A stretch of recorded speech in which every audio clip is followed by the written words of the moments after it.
bienvenidos y bienvenidas a nuestros diálogos con Sabana.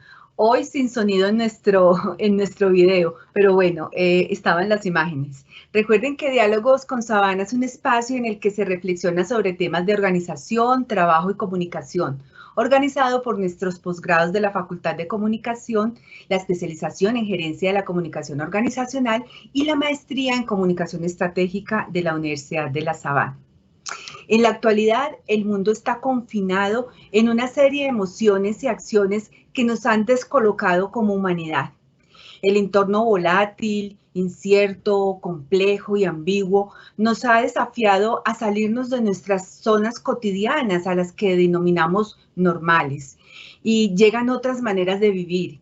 Muy seguramente hoy la fatiga nos vence, queremos que la pandemia pase y volver a lo que antes teníamos, cero tapabocas, cero distanciamientos, cero casas, más calle, más relaciones cara a cara, más tranquilidad y armonía. Difícil panorama. Cuando nos hablan de terceras y cuartas olas, picos, aislamiento, toques de queda y confinamiento. Vacunas que no llegan, vacunas que son la esperanza, pero no la total solución. Ahora más que nunca, la comunicación cobra relevancia en la información transparente, en la conversación liviana y horizontal y en la observación y escucha. Hoy nuestros diálogos están dedicados a ustedes, sí, a los que asisten a este evento con valor, que están terminando una jornada laboral o de estudios de manera muy extenuante, los que se esfuerzan por hacer del trabajo y del estudio una forma de aportar al desarrollo del mundo. Por ello, muy bienvenidos y bienvenidas. Recuerden que en el chat se encuentra el enlace con el cual deberán diligenciar su asistencia para obtener la certificación del evento. Ese chat va a estar durante toda la conferencia y es importante que por favor lo diligencien. También recuerden que en este mismo chat ustedes pueden escribir sus preguntas, las que serán respondidas por nuestro invitado en la mitad y al final de la conferencia. Doy la bienvenida a nuestro invitado, quien reside en Viña del Mar, Chile, Jorge Tadja Salgado, periodista y biólogo, ABA, doctor en comunicación y cultura, con más de 25 años de experiencia en la industria de las comunicaciones estratégicas, especialmente en marketing y campañas de promoción en Chile, Argentina, Perú y Colombia. Con amplia experiencia en planificación comercial y elaboración de proyectos de comunicación, profesor universitario, docente de nuestra especialización, articulista de opinión en radio, en los principales periódicos de Chile, El Mostrador y El Mercurio, y es fundador y consultor de DALTA, Agencia de Comunicación Estratégica en Ciencia y Tecnología, que está orientada a empresas farmacéuticas, biotecnológicas y ONGs en Latinoamérica. Jorge, gracias por aceptar esta invitación. Bienvenido y adelante con tu charla denominada Comunicación Científica en Pandemia, de las conspiraciones a las vacunas. Bienvenido. Muchas gracias, Diana, por la invitación. Gracias a la Escuela de Comunicaciones también y a la Universidad de La Sabana. Y a todos los invitados, por supuesto, les agradezco. Creo que vamos a aprender, vamos a entretenernos también. Así que, sin más preámbulo, demos con el primer slide. Laurita. Perfecto. La comunicación científica en pandemia de las conspiraciones a las vacunas es una suerte de metáfora de cómo se desarrolla el pensamiento mágico hasta el pensamiento de la razón. Si me das el segundo slide, la apuesta que queremos hacer básicamente, avanza con el segundo slide. ¿Se escucha bien? Perfecto. El objetivo general de esta presentación es poner en contexto el valor de la evidencia científica como una herramienta fundamental en la comunicación de crisis. Sigue nomás, por favor. En la comunicación de crisis, de tal manera que vamos a ver la ciencia en sociedad, la defensa de las confianzas, cómo lo hacemos, y algunas lecciones aprendidas, ¿cierto? Además de algunas reflexiones que podemos comprender. Por favor, el otro slide. Podemos decir que la comunicación fundamentalmente es vida. Sin comunicación no hay vida. De tal manera que la comunicación científica, la comunicación en toda índole ha estado siempre presente en la humanidad, ¿cierto? En los murales que pintaban los hombres en la prehistoria, ¿cierto? O las comunicaciones que hacía Copérnico, Galilei, Voltaire, Da Vinci, y prácticamente en ese orden, Voltaire un poquito más nuevo que Da Vinci, y siempre ha estado presente desde el manuscrito con el arte y la ciencia, pero también en las novelas, ¿cierto? Flammarion, un astrónomo francés connotado, maestro de Julio Verne, prácticamente la literatura y la ciencia ahí tenían puntos de encuentro. Otros más recientes, podríamos hablar de Carl Sagan, ¿cierto? O algunos comunicadores españoles como Manuel Calvo. Manuel Calvo decía algo muy interesante. Decía que la comunicación científica de los eventos, de los descubrimientos, debería ser la gran noticia. Quiero dar dos tips. Abajo a la derecha, en estas imágenes, aparece Rosalind Franklin, mujer que coayudó al descubrimiento del ADN y su doble hélice. Ella era una mujer que hacía fotografías de las imágenes, pero nunca tuvo el mérito. Yo aquí la quiero nombrar porque debió haber tenido el mérito, y Watson y Crick también lo debieron haber hecho. Lo nombran muy transitoriamente, pero lo debieron haber hecho con mucho más energía y con más fuerza. Pasa eso, pasamos al siguiente slide, también se junta la comunicación científica con el arte, con el mundo de la plástica. Durero, cuando dibujó este rinoceronte, nunca había visto un rinoceronte, fue producto de las referencias, ¿cierto? Otros, el padre de la anatomía, Berzelius, dibujó el hombre musculoso, tal cual, dos contrapuntos. El arte es una forma de explicar, de poner en contexto, no solo una sociedad, sino que también con fines de extensión y fines explicativos. De tal manera que nos vamos a apoyar mucho en la maquetación, ¿cierto? Y en las metáforas para poder entender este conocimiento que todavía no está definido. Vamos a ver cómo ha sido este tránsito de la comunicación y la ciencia en el tiempo. Vamos al próximo slide, por favor. Se entiende que el paso, el movimiento de la comunicación científica ha tenido sus grietas a través de la historia. Arbitrariamente definí 4 momentos: el déficit de la cultura científica, los fake news y las conspiraciones, diseño estructural de los estados y los cambios de época. Si le damos al otro slide, podemos decir que el paradigma del déficit, simplemente, para que se entienda bien, se concibe como que el científico le debe enseñar a la población carente de interés por aprender de la ciencia. No está interesada en entender la ciencia. Por lo tanto, es un conocimiento que baja de mayor a menor. Pero de fondo se está escondiendo el poder, se está escondiendo la ideología. La gente dice, yo no entiendo, yo te enseño. El científico por defecto tiene mayor conocimiento porque es parte de su arte, no hay como no hacerlo, digamos, ¿cierto? Pero este paradigma se va dando vuelta, un paradigma que se hace desde la práctica, pero fue definido en los años 90 por Wayne. Si le damos al otro slide, se puede ir entendiendo, ¿cierto?, que esto fue generando confianzas y desconfianzas. Después de la Segunda Guerra Mundial, el pacto social, el pacto tácito, era que la ciencia se iba a ocupar o se iba a emplear en la calidad de la vida de las personas. Pero no fue así. Vimos que las armas, la actividad científica y tecnológica se emplearon en incrementar las fuerzas militares. Contaminación, energía nuclear, especialmente en Europa, Estados Unidos. En Latinoamérica no hay tanto, salvo en Argentina. En el sur de Argentina, cerca de la Patagonia, había energía nuclear. Pero también estamos hablando de los transgénicos, estamos hablando del calentamiento global. Toda una batería de argumentos que hace pensar si la ciencia era para la calidad de vida de las personas. La gente vio que se alejó de ese derrotero inicial.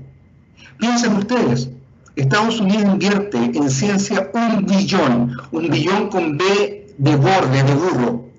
Colombia tiene 350.000 millones de PIB, es decir, en armas Estados Unidos invierte 3 veces el PIB de Colombia. ¿Se dan cuenta de la magnitud? Entonces la gente leyó eso, y eso también le generó desconfianza.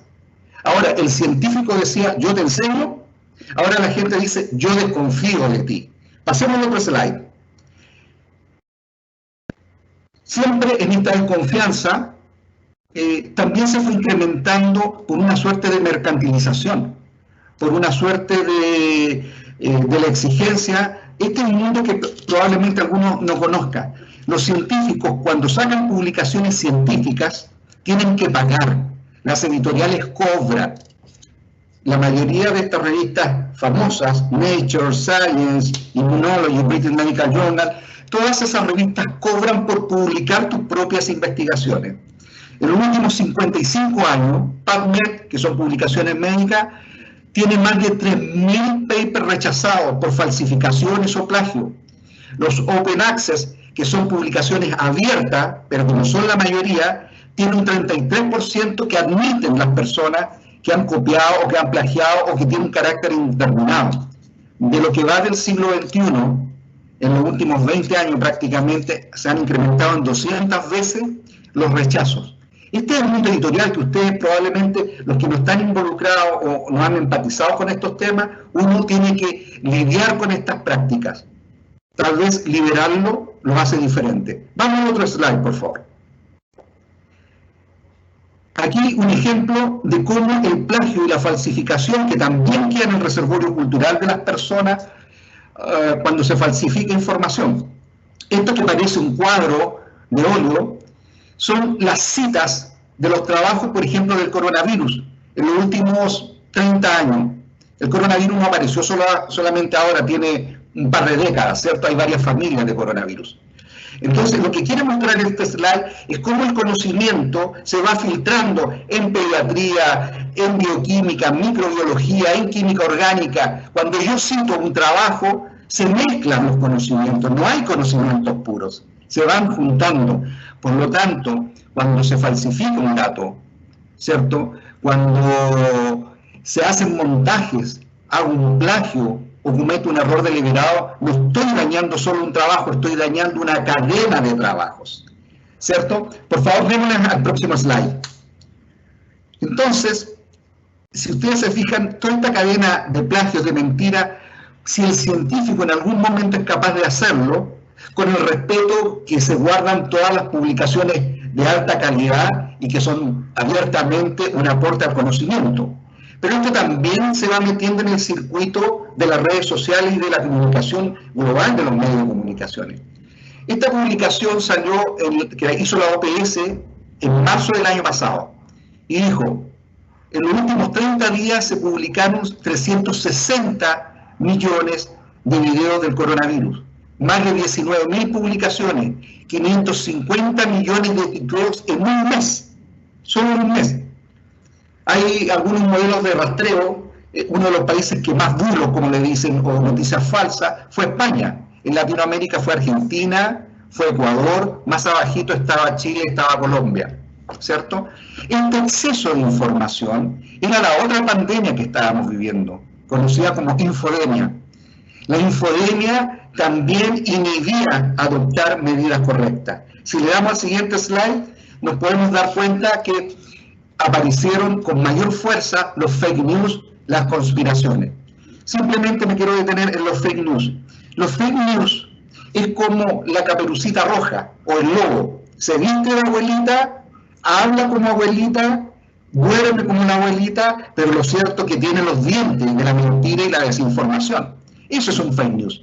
Se mimetiza como una noticia, pero no lo es en su estructura interna. Fíjense, en un trabajo apareció recién hace un mes, el rol de los medios en la incertidumbre, de los medios de comunicación. Estos son medios tradicionales. También influyeron en la percepción de cómo las personas incurrían en fake news o en enviar noticias falsas o las percepciones que tenían de la realidad. O sea, los medios también generaron incertidumbre, pese a que las personas estaban mirando y podríamos decir son las más informadas de todas. No, también generaron temor. Si le damos al otro slide,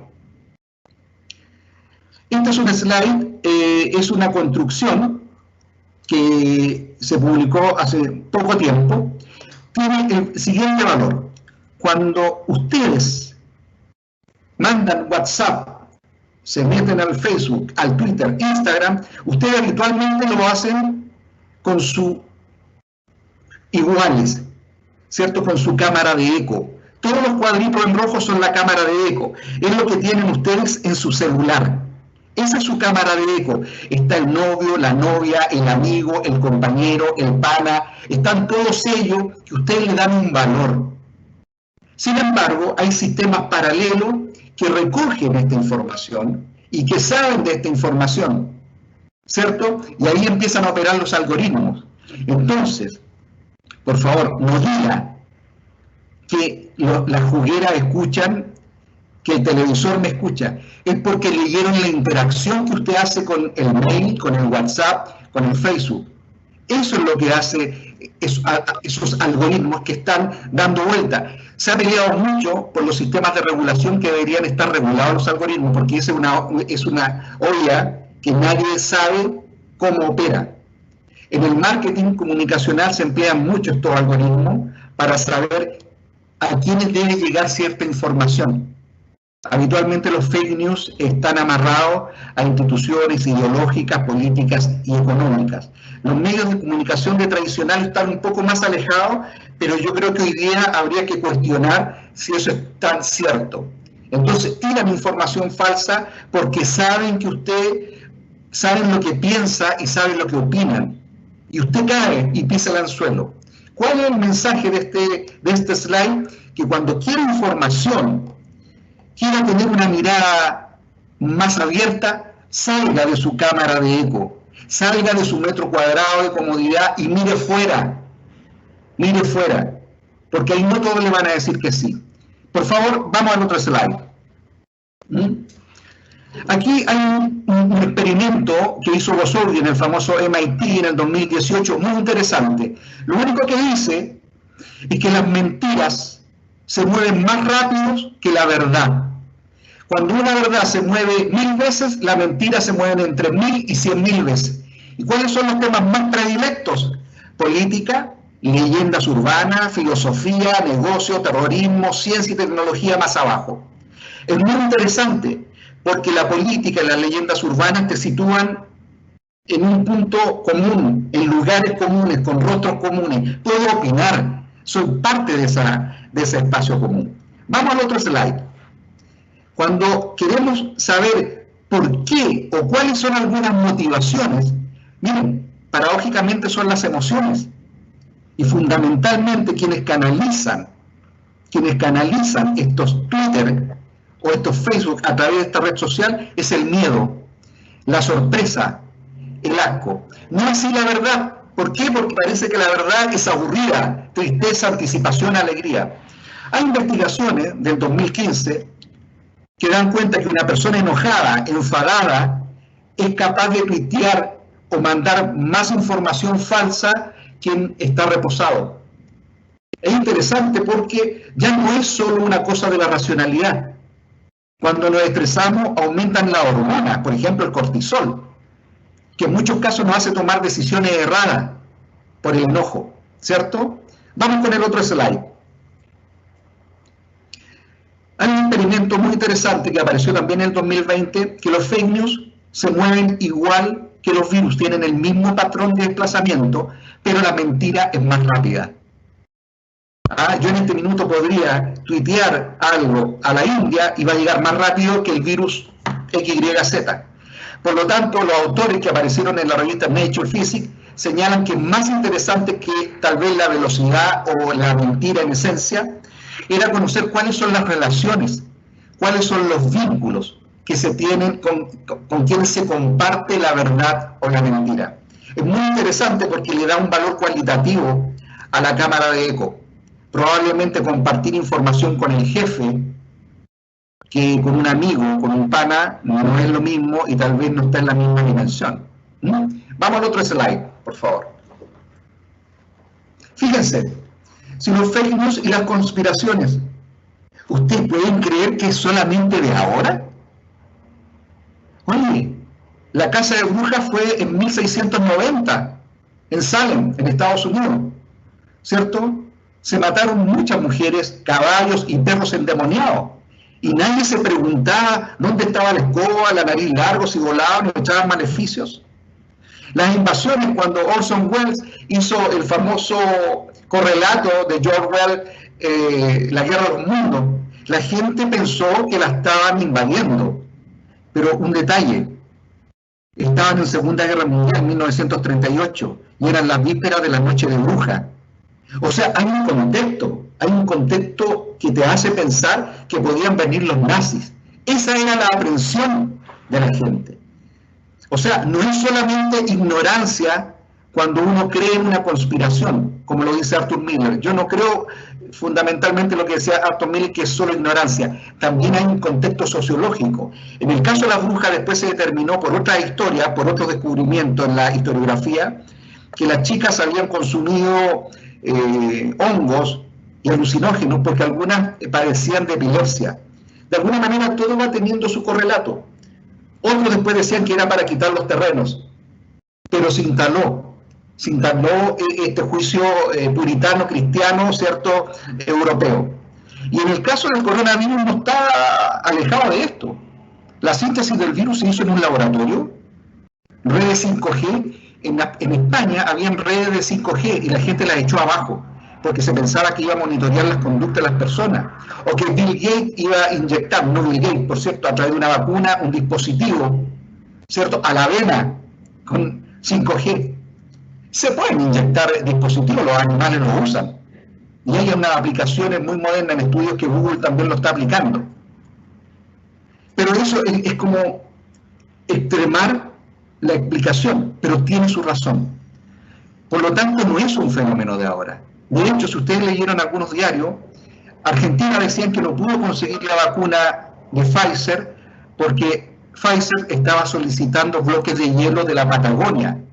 O sea, el puro pensarlo es escalofriante, pero uno podría decir, ¿y si esto es verdad? Bowen describe muy bien que las conspiraciones han tenido un desarrollo evolutivo con la sobrevivencia. Cuando se ataca la reproducción de las personas, cuando se ataca la pobreza o la riqueza de las personas, ¿cierto?, o si voy a morir o no, y me genera miedo, yo conspiro. Las tribus pequeñas eran una forma de defenderse de las tribus de los ataques, escondían a los niños, al grano y las mujeres embarazadas, y vamos a la guerra. O sea, hay una razón de ser, porque además se afinca y se arraiga en aspectos concretos y reales. Veamos de la síntesis del coronavirus. Vamos al otro slide. Si ustedes me permiten, voy a emplear la pedagogía y las metáforas para poder mutuamente entendernos con esto. Se decía que era el murciélago el productor, o cierto, que nos había contagiado, nos había infectado del SARS-CoV-2.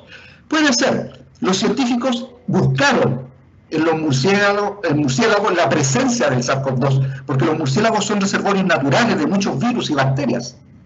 Y encontraron que se parecía mucho al virus nuestro, salvo en un 2 o un 5%. Pero necesitaban que hubiera un intermediario que podría ser el pangolín. El pangolín, que parece un armadillo, es un mamífero que come hormigas, ¿cierto?, y que se alimentan de él, podía haber tenido contacto con el hombre. El visón, igual cosa. Acuérdense que en Dinamarca mutilaron o mataron 13 millones de bisones, ¿cierto?, para para matarlo, para evitar cualquier contagio, pero es un animal que se emplea para hacer cartero o peletería. Vamos a otro slide. Por lo tanto, esas eran las explicaciones. Los científicos vieron y miraron para atrás los animales y encontraron que habían virus muy similares a los nuestros. Un estudio de Christian Anderson en el 2020, hace un año prácticamente, dijeron: el virus no es producto de la síntesis en el laboratorio. No está el conocimiento acabado, pero no es imposible tampoco. Dejo abierta esa puerta. No está acabado el conocimiento, pero era posible hacerlo. Yo tampoco me opongo a creer que no puede ser. Hay clonación. Ustedes tienen un científico, una científica muy connotada, Marta Gómez, por favor, googleenla o búsquenla en algún momento. Ella es una madre en la clonación de felinos a nivel mundial, ¿cierto? O sea, si puedo clonar un animal, ¿cómo no voy a poder intervenir un virus? Pero el virus tiene otra variante, ¿cierto? El microscópico prácticamente no se ve. Entre 70 a 120 nanómetros, o sea, minúsculo. Esta es una ilustración que apareció en el British Medical Journal, muy interesante, muy linda además, pero catastrófico, con el respeto que se merecen todas las personas que han sufrido esto. Pero estamos haciendo la pedagogía.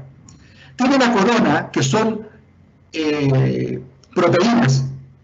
Tiene el círculo grande, que también es una cápsula que envuelve al material genético que está dentro. El material genético no es esa serpiente, es a la derecha, esa hebra roja, el RNA. Ese es el gran tesoro que protege el virus. Protege el RNA. Pero fíjense, en la membrana de esta macromolécula, que es una gran proteína, en otras palabras, tiene otras proteínas más chicas. Unas son de color naranja, otras de color amarillo, otras de color un poco verdosa tal vez. Voy a hacer una amplificación de esta proteína grande que parece corona, que es la proteína spike, espiga, proteína S. Esa es la que interactúa con la célula humana. Esa es donde está la fortaleza del virus, pero también su gran debilidad. Si hago un close-up, vamos a la otra imagen.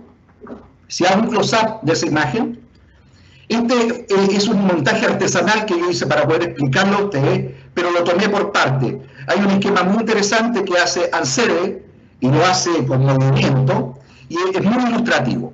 Tengo el virus con su cadena de RNA. Esa cadena de RNA es una hebra que está expresada con letras. ¿Por qué sé que es RNA? Porque tiene uracilo. No se asusten, estoy simplemente explicando.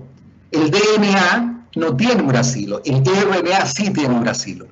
Y es una hebra. Bueno, esa hebra que está compuesta de muchas palabras, datos prácticos.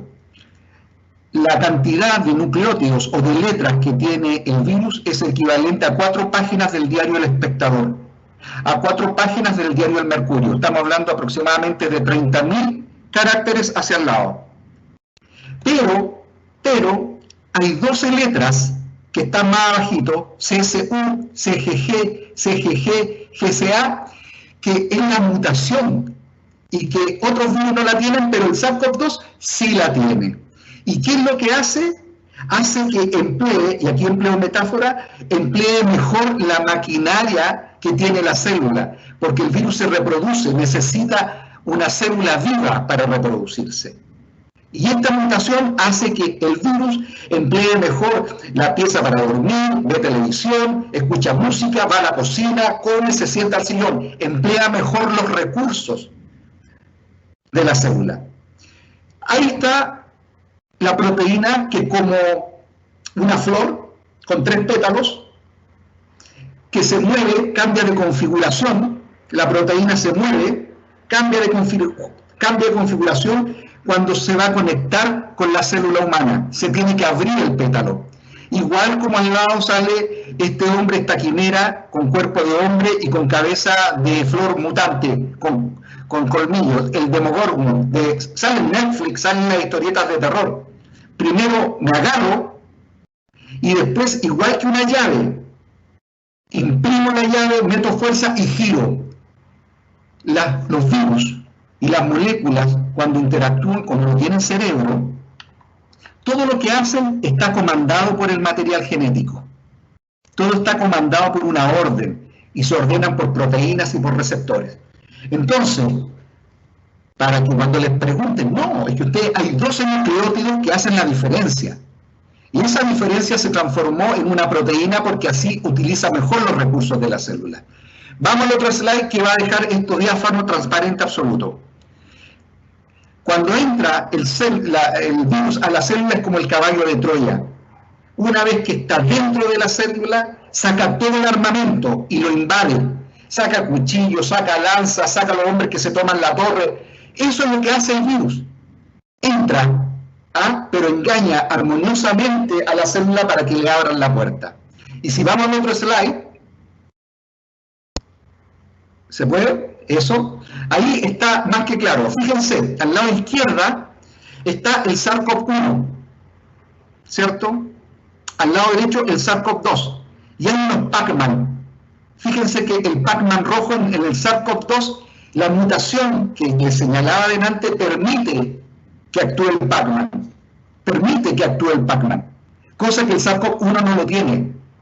Entonces lo empaqueta mejor, ¿cierto? Hace que se libere más rápido y eso genera un aumento en la infección, que no pasa con el SARS-CoV-1. ¿Se fijan? Entonces es relevante, ¿cierto?, que esta diferencia y esta mutación, la célula le abre la puerta en todas sus dimensiones. Y estas 6 bases o estos 6 nucleótidos hacen que actúe una molécula, una proteína que se llama furina. Furia, ¿ah? Para que se acuerden de ese nombre, actúa la furina. En el SARS-CoV-2 no actúa la furina. Y todo esto se da en las células, se da en las células nuestras. Esa célula puede ser la célula del pulmón, puede ser la célula del riñón, puede ser la célula de la cavidad oral, se da en los endotelios. Ahí está el receptor, ahí se une, preferentemente en el pulmón, por razones obvias, ¿cierto? Vamos al otro slide, por favor. Aquí se explica más gráficamente, más esquemáticamente, ¿cierto? Está en el pulmón, está la célula y actúa, ¿cierto?, los receptores del virus. Aquí, si se fijan en la parte baja de la imagen, están las imágenes de las vacunas, simplemente para graficar. Cuando se arman las vacunas se van haciendo de pedazos inactivos del virus. Se puede hacer de la proteína de la espiga, de la parte amarilla puedo hacer una vacuna, puedo hacer una vacuna del tallo de esa proteína, pero también puedo hacer una vacuna del RNA, como por ejemplo la de Pfizer. Pero también puedo dormir al virus. Y uno hace cultivos de virus, los cultiva, los hace crecer y después con sustancias químicas lo deja dormido de tal manera que no infecten. Ni las proteínas, ni la parte activa, ni el RNA van a dañar en esencia, ¿cierto?, a la célula humana, porque están disminuidas sus capacidades. Pero ¿para qué entra al cuerpo humano? Para generar los anticuerpos. Los anticuerpos que tienen memoria. Y esas cosas que parecen Y se adaptan, se acoplan, ¿cierto? Pero fíjense, la Y no geométricamente no encaja en el receptor, es un obstáculo hasta físico de morfología. Entonces, en un momento determinado, cuando entre el virus en la realidad, mi cuerpo ya va a estar inmunizado, porque esto es igual que un amigo. Cuando usted le presenta un amigo suyo a un desconocido, o un desconocido a un amigo, le va a recordar el nombre. Y después cuando usted lo vea en solitario, se va a acordar de ese nombre y lo va a saludar. Bueno, los anticuerpos operan igual.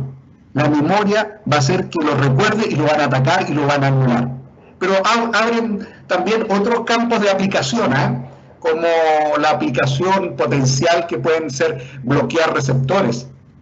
Entonces, no solo hay vacunas, 3, 4 modelos. En Latinoamérica prácticamente no hay ninguna vacuna salvo la de Cuba, ¿cierto? La Soberana 2. ¿Cierto? Que es una molécula conjugada muy interesante, ¿cierto? Que podría estar prontamente también en el mercado. Con esto quiero enfatizar que las vacunas de RNA, DNA, de parte del virus, tienen su historia, no aparecen ahora.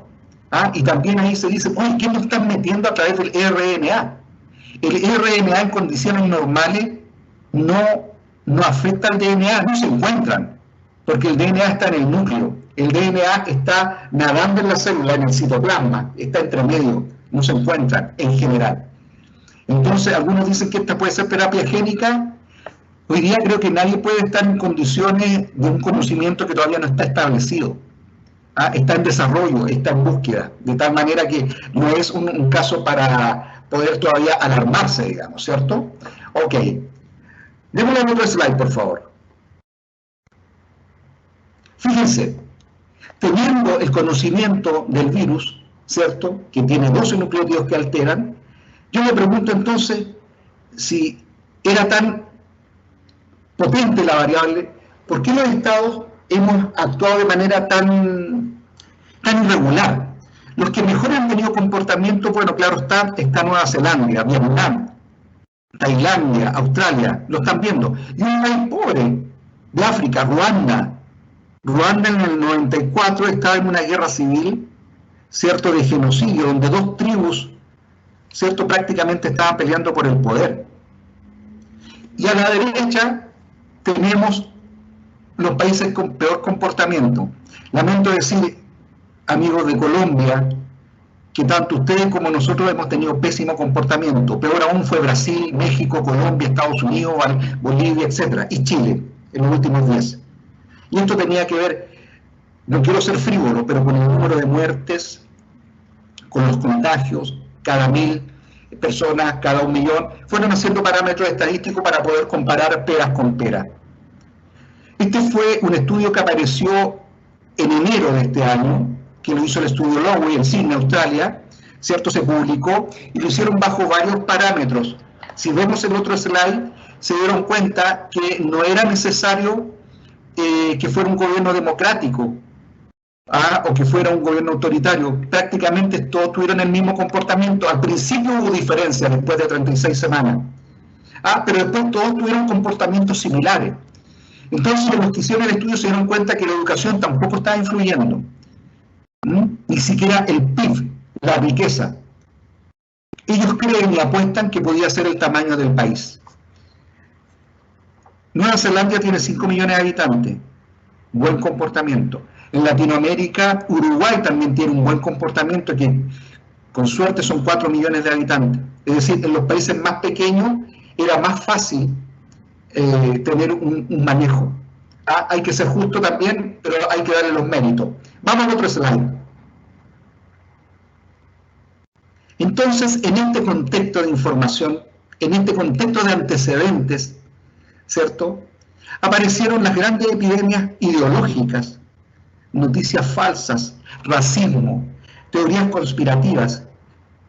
Eso lo dice Zizek, ¿cierto?, el sociólogo esloveno. Y fíjese, yo coloqué un texto al revés, algunos tal vez estarían dando vuelta a la cabeza, pero en medio de toda esta información, ¿dónde queda la verdad? Queda patas arriba, porque dentro de tanto rumor, la verdad se hunde, la verdad se apaga, ¿cierto? Démosle al otro slide, por favor.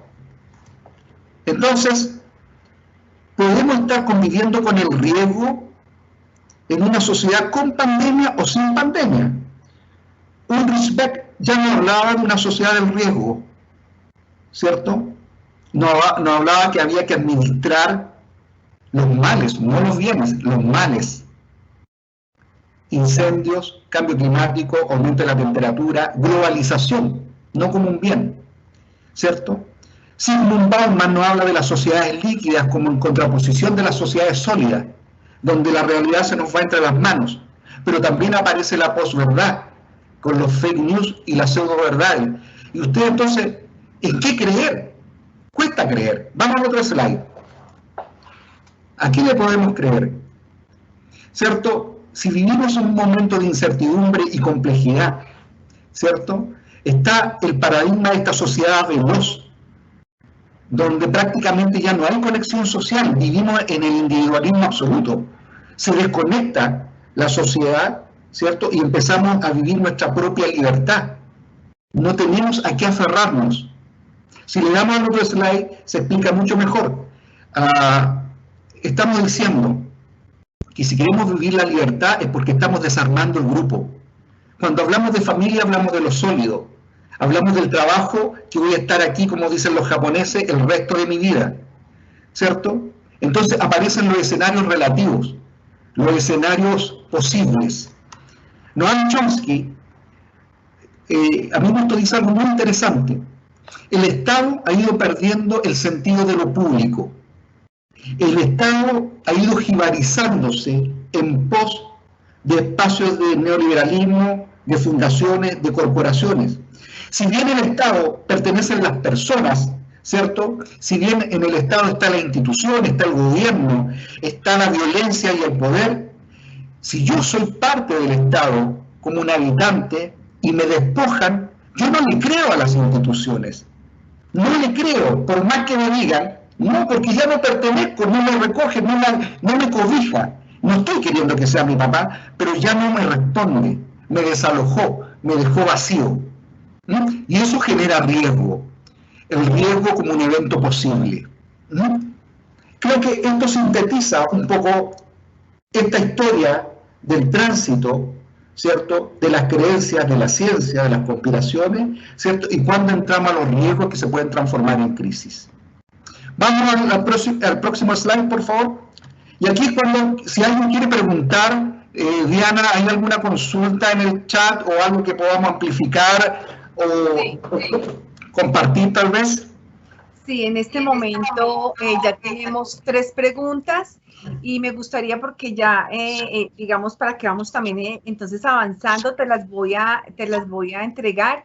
La primera dice, en tiempos de pandemia, ¿cómo lograr una comunicación más estratégica que se base en información certera sin caer en excesos de información? Perfecto, esa es una muy buena pregunta.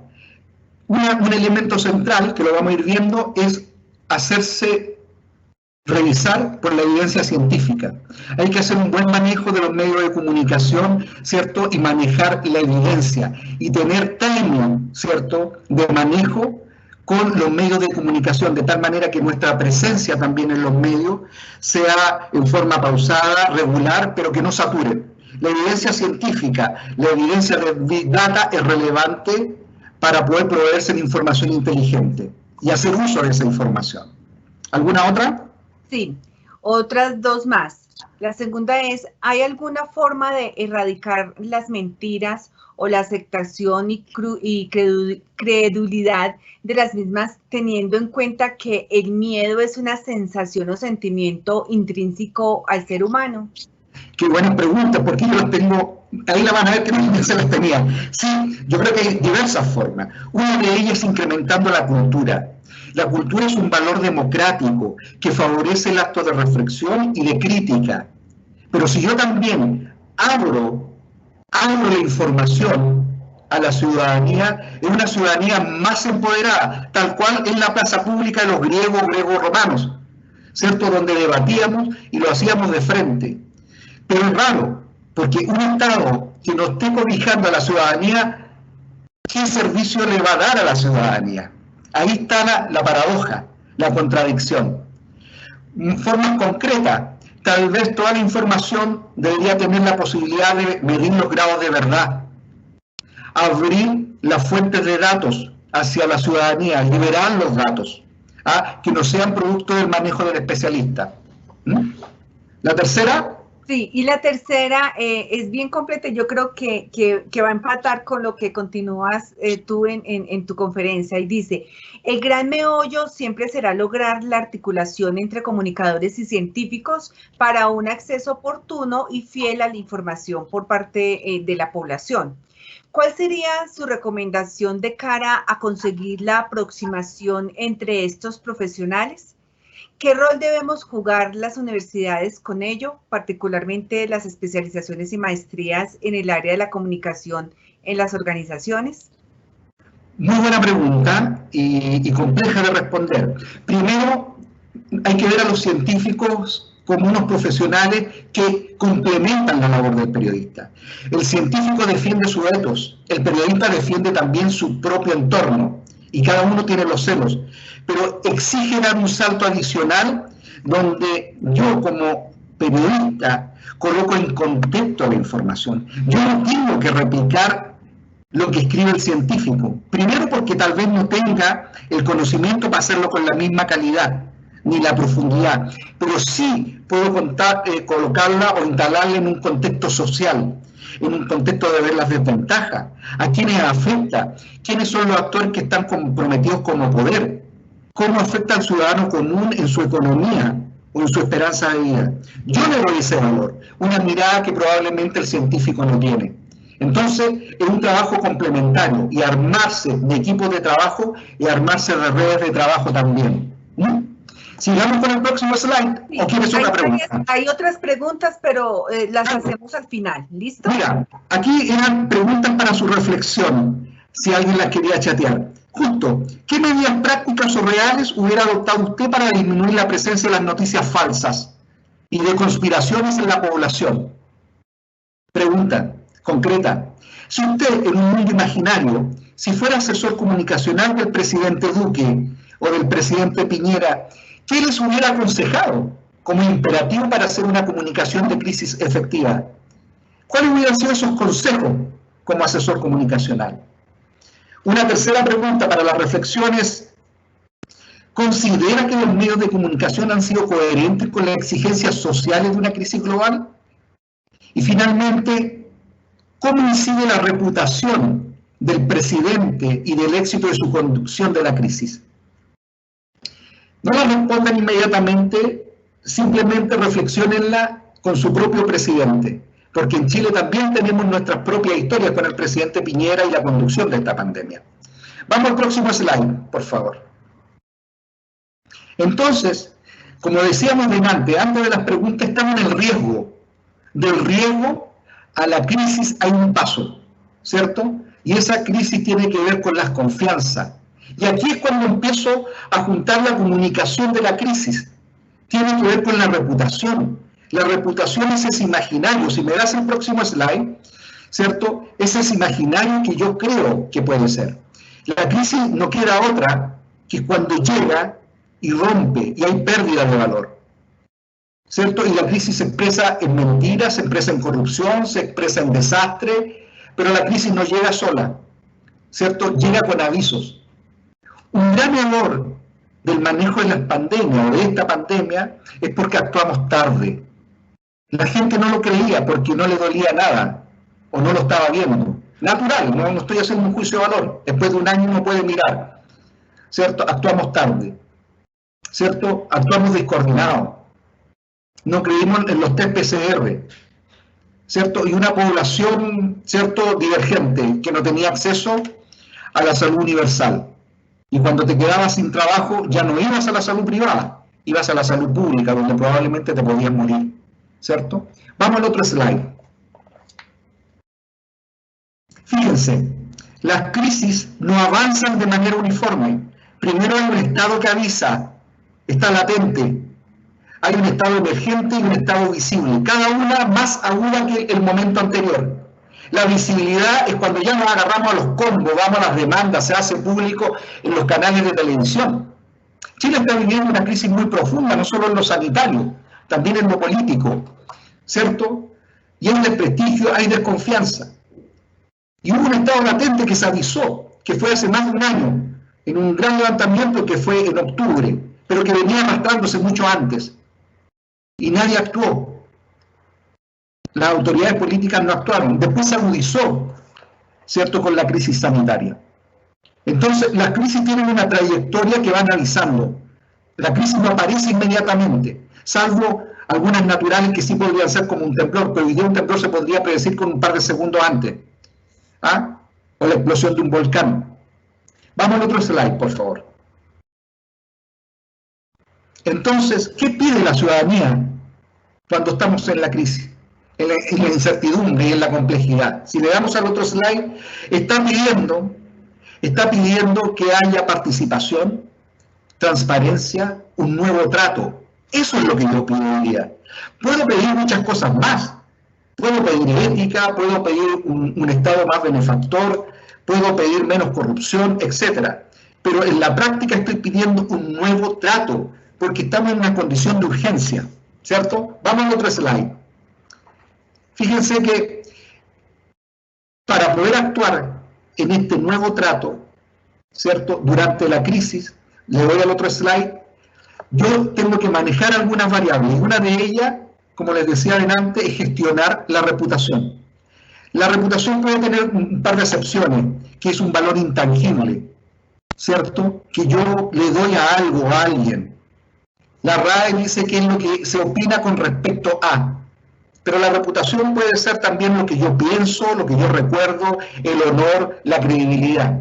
Hay otros autores que lo hacen un poco más operativa y dicen que es la realidad más el reconocimiento. Es decir, una empresa tiene reputación más su reconocimiento. Si tengo mala reputación y actué bien en un momento dado, probablemente mi reputación siga siendo mala, pero voy a haber actuado bien en un momento determinado. Y eso va variando también los niveles de reputación. ¿Pero qué significa esto? Actuar sobre la reputación. Vamos al próximo slide. ¿Cierto? Para los comunicadores, para los profesores y para la vida personal, gestionar la reputación es gestionar la comunicación. No es gestionar un diario, ni un medio de comunicación, una revista, ni una campaña de comunicación en esencia. Es gestionar la identidad, los valores, la imagen, ¿cierto?, de cómo hago las cosas. Eso le da fuerza a la imagen corporativa, no solo de una empresa, de una fundación, sino de un Estado.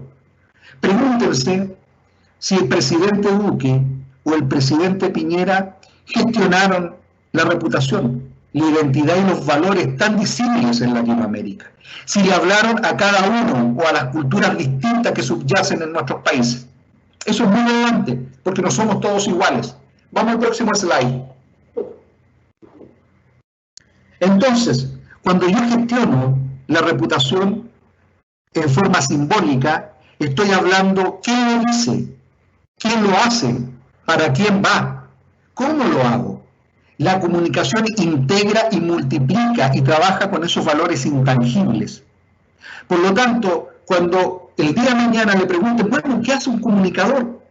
¿Qué valor me da? Yo voy a trabajar los valores simbólicos, lo que le da valor a mi institución, al país, a mi familia, a mí mismo, porque valoro todas esas variables que tienen que ver con la eficacia y la eficiencia de una comunicación que promueve los valores y es atributos que tienen que ver y que van uniendo, ¿cierto?, a las personas. Vamos al próximo slide. Entonces, cuando yo quiero ver y dimensionar la correcta reputación, digo, tengo que saber qué es lo que piensan, cuáles son los paradigmas que operan en la gente como población. Yo no puedo decir, no sabía que en Bogotá habían cordones de pobreza, o que en Chile había tan disimilitud de riqueza o no. Yo tengo que saber lo que piensa la gente. Y en base a ese paradigma de recoger la percepción, yo lo trabajo en un plano, ¿cierto? Lo trabajo en un compromiso que hay que ver en la revisión de cada uno de los países, o cada uno haga usted cuál ha sido el rol que le compete a cada una de nuestras entidades. Vamos al próximo slide. Entonces, si yo no soy capaz de apalancar estos símbolos, esta comunicación de valores, identidad, la comunicación del riesgo, no tiene sentido, porque hoy día estamos viviendo una comunicación de riesgo. Y la comunicación de riesgo es salvar vidas. Eso lo define la OMS de esa manera. Es para salvar vidas. Y cuando hay pandemia y hay crisis sanitaria, por ejemplo, también hay un riesgo en la comunicación y es una crisis de la comunicación. Todas las crisis de salud van acompañadas de crisis de comunicación, ¿cierto? Más si yo percibo riesgo, peligro como una amenaza latente. Por lo tanto, debo saber paralelamente qué es lo que la gente está percibiendo. Si me dan, por ejemplo, el próximo slide, es muy importante, ¿cierto?, saber cómo se percibe la gente. Y aquí actúa y veo si eso incrementa o no incrementa los riesgos. Veo si es involuntario, si es desigual en la población, es inevitable el riesgo, ¿cierto? El contagio de diversas fuentes, daña a la persona conocida como a la desconocida. La ciencia es una ciencia conocida o desconocida, contradictoria tal vez. Veo si me genera miedo o tristeza, causa la muerte. Todas estas percepciones que pueden ser reales, si me das el próximo slide, yo tengo que ver si estas percepciones forman parte de la realidad y yo la transformo, ¿cierto?, en información. Yo no trabajo solamente con el creí o el pensé. Yo trabajo con la evidencia, trabajo con el Big Data. Si le damos el próximo slide, por lo tanto, este es un mensaje fundamental.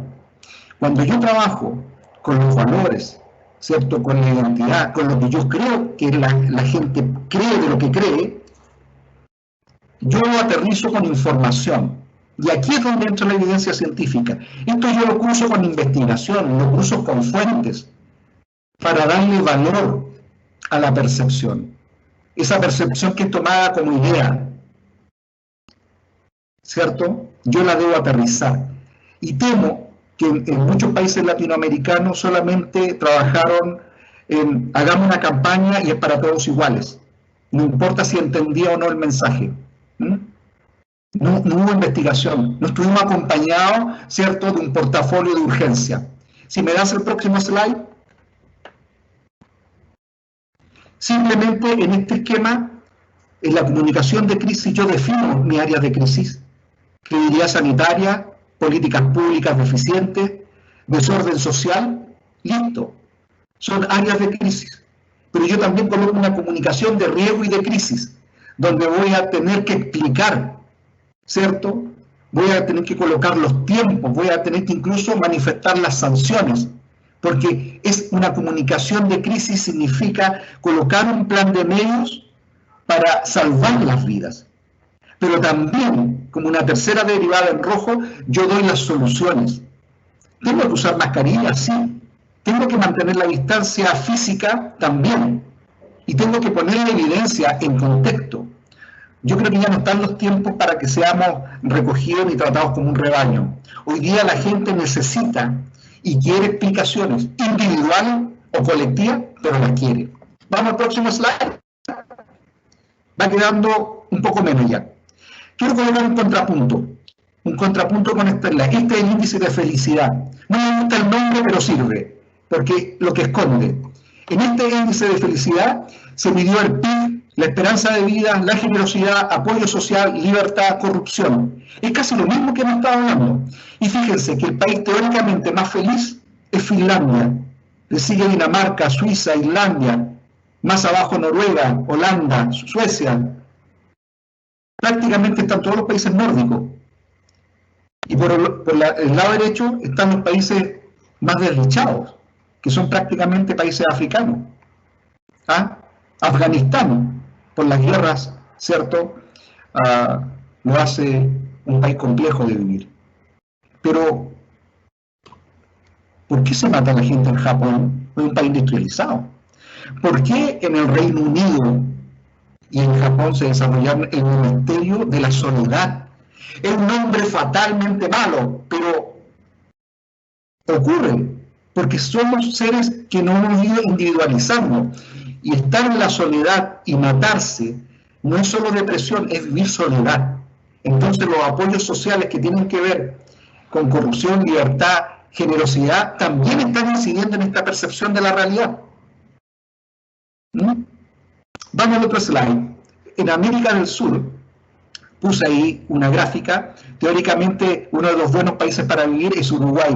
Le sigue Brasil, Chile, Colombia. Ahí está en la escala. Y en rojo puse cuál era el ranking. Costa Rica se vive, parece muy bien. Está en el lugar 15 a nivel mundial. 18 está Estados Unidos. México 24.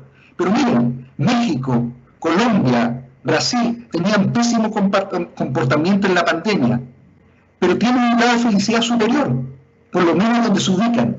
Por lo tanto, la generosidad, el apoyo social, la riqueza, no son la única variable, también hay un componente emocional relevante para ser feliz. No basta ser rico para ser feliz, no es la condición sine qua non. Hay otras variables que tienen que ver con el apoyo, la confianza relevante, bajar los niveles de corrupción relevante. Hay algunos estudios que dan cuenta que una sociedad menos estratificada socialmente también genera lazos de confianza superior. Es muy importante esa variable. Argentina está en el lugar 53 y Colombia en el lugar 43. Bueno, el espíritu chévere de los colombianos. En cualquier momento uno va y disfruta, ¿cierto?, de la arepa con palta y lo disfrutan. Esa característica, esos atributos, no lo tienen otros países. El componente emocional es tremendamente importante y ahora más que nunca se hace importante. La gente está en estado de depresión. ¿Qué quiere? Confianza, quiere creer, pero en estados rotos, en estados individualistas. Vamos al otro slide. Este es simplemente para graficar el ranking de mejor países reputados. Alemania, Reino Unido, según un estudio, y en otras revistas, por ejemplo, Newsweek, es Finlandia. Simplemente coloco este caso para señalar que Suecia, el 2019, ha sido varias veces también enmarcado como el país más reputado, porque hicieron algo interesante. Agarraron agencias y dijeron, vamos a comunicar las bondades de nuestro país.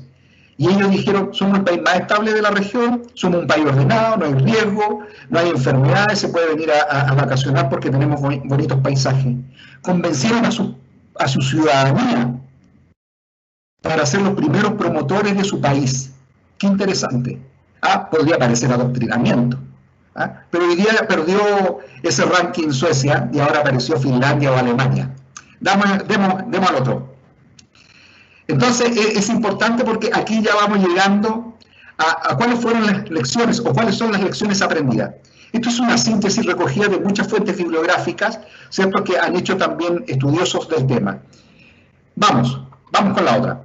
Entonces, ¿qué es lo que estoy buscando? Líder positivo. Es fundamental. Fundamental tener un líder positivo. Si no tengo un líder que sea capaz de convocar, que sea capaz de hacer vocerías coherentes, es difícil la credibilidad. Angela Merkel tiene el 75% de popularidad. Dicho sea de paso, es una mujer científica, ella es físico. Jacinda Ardern, ¿cierto? El primer comportamiento mejor en pandemia y también aparece en el ranking de la felicidad. La presidenta de Taiwán, Wen, voy a decir Wen porque Taiwán es el nombre, pero también hay hombres, por supuesto. Pero ¿qué queremos de un líder positivo? Vamos al próximo slide. ¿Qué estamos buscando de un líder positivo? Que sea capaz de administrar, ¿cierto?, la volatilidad, la incertidumbre, la complejidad, la ambigüedad. Estamos buscando que sea capaz de ir contra el mercado. No queremos gente que estuviera despedida de sus trabajos, ¿cierto? No queríamos gente que estuviera financiándose con los ahorros de sus pensiones o que no fueran, ¿cierto?, con una disminución del sueldo. Por eso era importante en pandemia, en la comunicación de crisis, ir contra el mercado, fortalecer el empleo. ¿Qué hizo Jacinda Ardern? Impuso el impuesto a los súper ricos, ¿cierto? Aumentó el sueldo mínimo en $20 la hora, por hora. Entonces, si no tenemos gobernantes que nos sepan escuchar, no van a descubrir lo que necesita la población o la ciudadanía. Necesitamos ir contra el mercado como comunicación de crisis también. Necesitamos escuchar, eso es lo esencial. Eso es lo que hace un líder. Vamos con la próxima slide. Entonces, la misma curva que les mostré delante, yo tenía que preparar para el riesgo. Tenía que preparar para la adversidad. Tenía que empatizar y generar el intercambio, feedback con la gente, ¿cierto? Y también tenía que hacer un resumen de las lecciones aprendidas. Después de un año, podría parecer que no hemos aprendido nada porque seguimos incrementando la tasa de errores, o tal vez se vienen aumentando. Vamos con el próximo slide. Por lo tanto, en cada momento uno puede actuar de una manera diferente. Algunas lecciones que hemos aprendido, las más relevantes, como delante le respondía, comunicar con sentido de urgencia, ¿cierto? Es relevante. Evitar anular la información opaca o secreta, está en amarillo, el punto 4. Denunciar o precisar la información errónea o falsa como comunicadores, periodistas, profesores. Tenemos una labor ética, tenemos que denunciar la falsedad o los fake news. Esa es una medida práctica.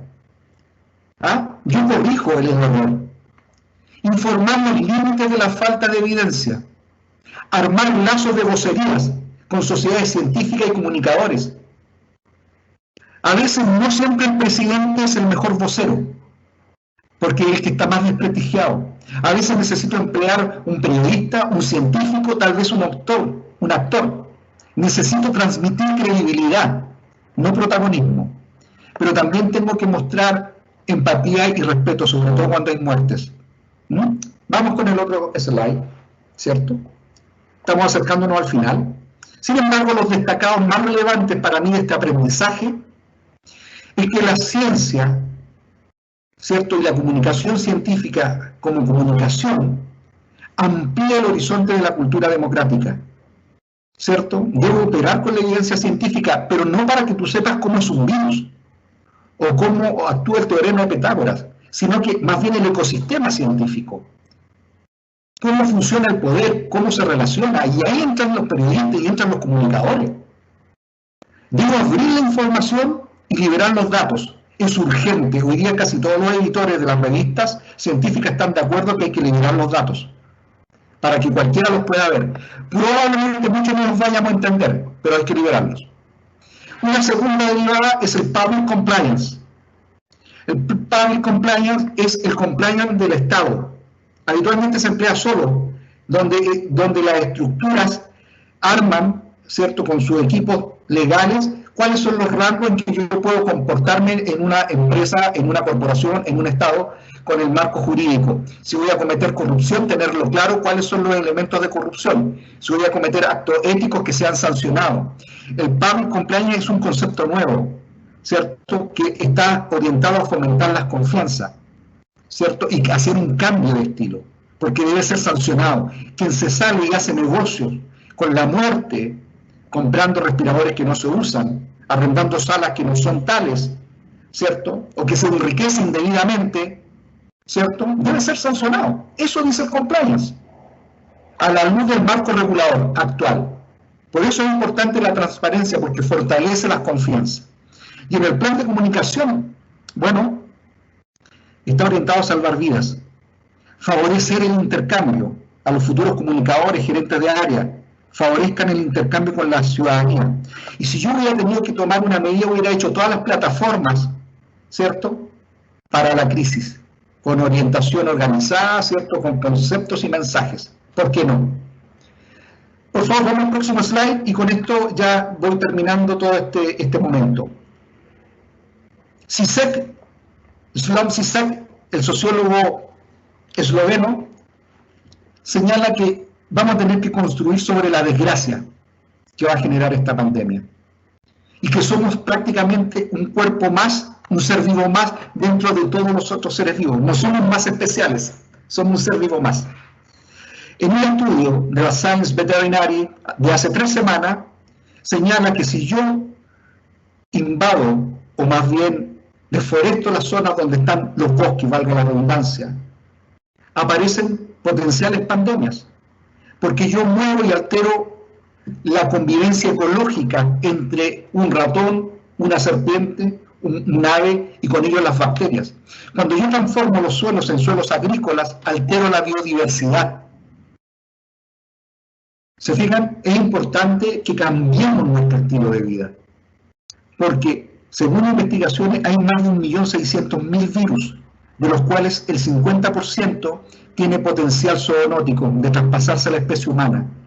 Por lo tanto, la posibilidad de que haya una próxima pandemia, perdónenme, no quiero ser alarmista, pero si seguimos continuando como lo estamos haciendo, está probablemente en la generación de nuestros hijos o nietos, o tataranietos, pero podría venir la otra en camino.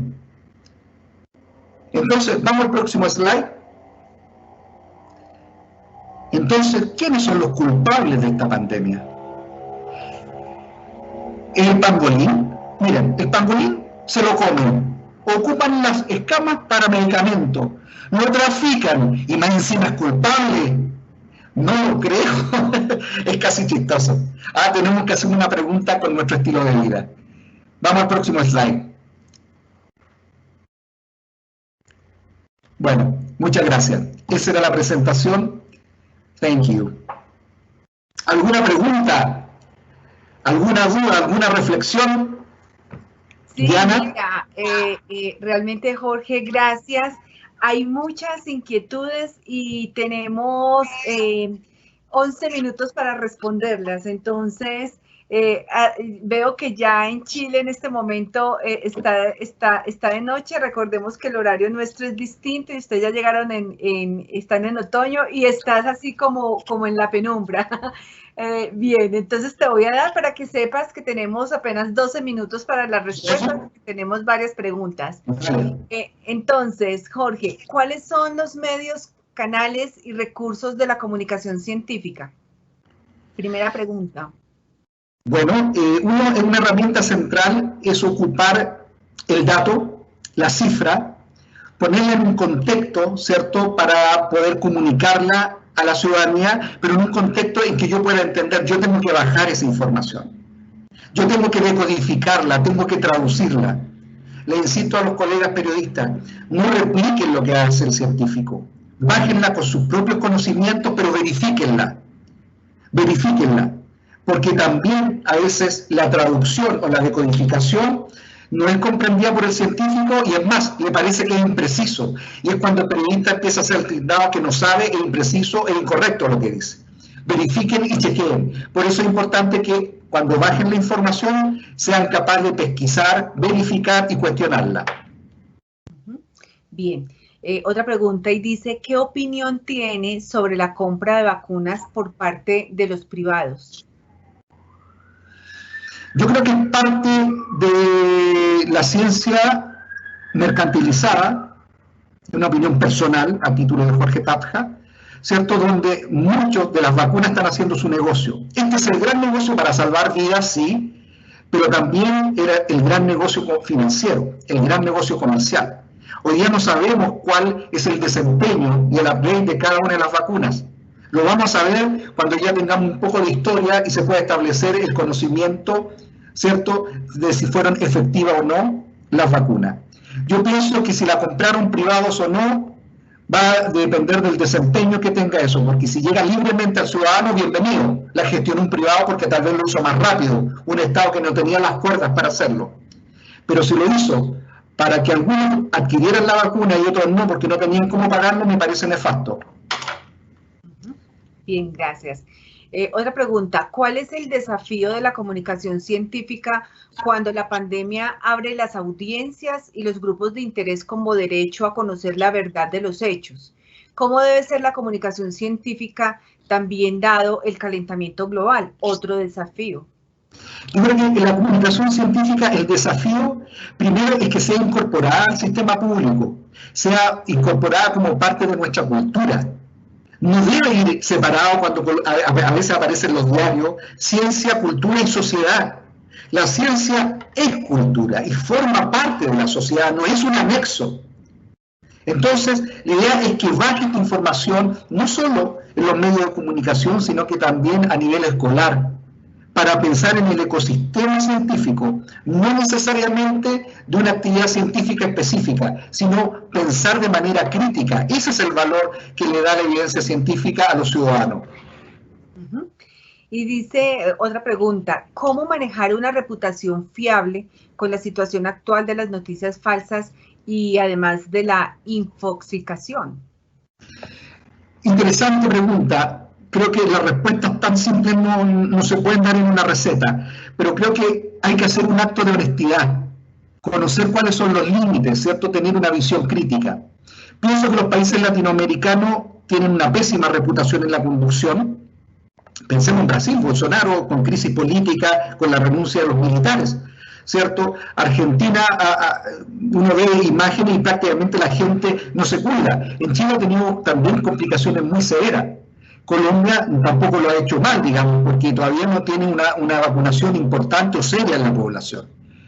La relevancia es que baje esta información científica y se abra. Mi pregunta es, ¿por qué no se hizo una campaña sólida y seria en los medios de comunicación? Por ejemplo, para que la gente se vacunara. Hay mucha gente que todavía se resiste a la vacuna porque cree que están haciendo terapia génica. ¿Por qué no hicieron campañas televisivas explicando? ¿Por qué no pasaron un documento con las advertencias de lo que se inyectaba en las vacunas y cuáles eran los efectos posibles secundarios? Entonces, pienso que las confianzas es importante recogerlas y retomarlas. Y la comunicación de crisis también está orientada a incrementar la confianza y recoger las dudas y la interacción que la gente necesita. Otra pregunta dice que ¿qué cree que fue lo que más falló en la comunicación estratégica y científica de Chile o de Colombia, del que tengas mayor información? De Chile, fundamentalmente, como los mayores países, teníamos un ejecutivo, un poder político desprestigiado, que se iba incrementando en la medida que iba pasando la pandemia, carente de credibilidad, con vocerías inconectadas, desconectadas, ¿cierto? No empleando la evidencia científica y no escuchando a posibles voceros más preparados o más expertos. Y digo eso con ciertos cremillas, porque estamos hartos de tener tanto vocero experto, porque esto también nos ha acarreado a esto, ¿cierto? Pero la carencia de confianza es una historia. La crisis que tiene mi país o que pueda tener Colombia no salió con la pandemia, se agudizó con la pandemia, ¿cierto? Entonces, nuestra lógica era a fortalecer lazos de confianza, de credibilidad, de bajar los niveles de corrupción, aumentar el Estado benefactor, que no ha sido. En las empresas en Chile han jugado en contra, despidiendo gente, alterando patrones para que la gente salga a trabajar y no cuidándose. Entonces, eso, ¿cuál es la responsabilidad y la vocación de una empresa? ¿Solamente financiera? Las empresas tienen una vocación social, señor, y no la cumplen. Y eso irrita y duele porque gente se muere, se enferma y se empobrece. Bien, y la última pregunta dice, Jorge, ¿cómo se debe comunicar desde una farmacéutica, cómo desde un gobierno, cómo desde una organización de salud? Es decir, ¿cómo devolverle las preguntas que usted hizo a la audiencia que nos las conteste? Dice aquí la persona. Yo pienso que estas son parte de las lecciones aprendidas, ¿cierto? Y es difícil a veces que un país con el grado de sordera, acuérdense lo que les decía, un líder sabe escuchar, porque a partir de la escucha puede descubrir. Y la élite en Latinoamérica viven de la sordera, es mejor no escuchar. Por lo tanto, la responsabilidad que podemos tener nosotros, profesores, científicos, periodistas, ciudadanos a pie, es transformar y hacer verbalizar esta comunicación para que esto vaya creciendo igual que igual que una noticia falsa, pero con buenas prácticas, con noticias verdaderas. Lo otro está en el ángulo del poder, que es otra dimensión. ¿Hay alguna otra pregunta? Sí, hay una última que acaba de llegar al chat y dice que qué mecanismos puede emplear un periodista para informar asertivamente la comunicación científica, teniendo en cuenta que lo fundamental, la preservación de los contenidos y el entendimiento de las audiencias. Yo pienso que un elemento, hay un concepto que conocen los periodistas que se llama el storytelling. Ser capaz de contar historias, ser capaz de vincular, ¿cierto?, ese conocimiento duro, rígido, con la percepción que tiene la gente, hacerlo amigable, hacerlo breve. Hay 3 principios. En un estudio que hice en 2017, señala que los 3 valores que más miran las personas en la comunicación científica es que sea breve, sencillo, entretenido. Breve, sencillo y entretenido, pero también riguroso. Si yo falto a la fuente y por ser creativo falto a la verdad, voy a perder mi valor más activo, que es la credibilidad. Sí. No hay más preguntas y realmente estamos cumpliendo también con el tiempo. Realmente, Jorge, muy agradecida contigo, con tu generosidad al entregarnos este espacio de aprendizaje en temas de comunicación y de organización. Agradecemos también la asistencia de todos ustedes, la amable audiencia que está ahí escuchándonos, y nos veremos en otros diálogos. Que tengan todos y todas una feliz tarde y muchas gracias. Muchas gracias, Diana, y a toda la audiencia también. Espero que haya sido útil esta presentación.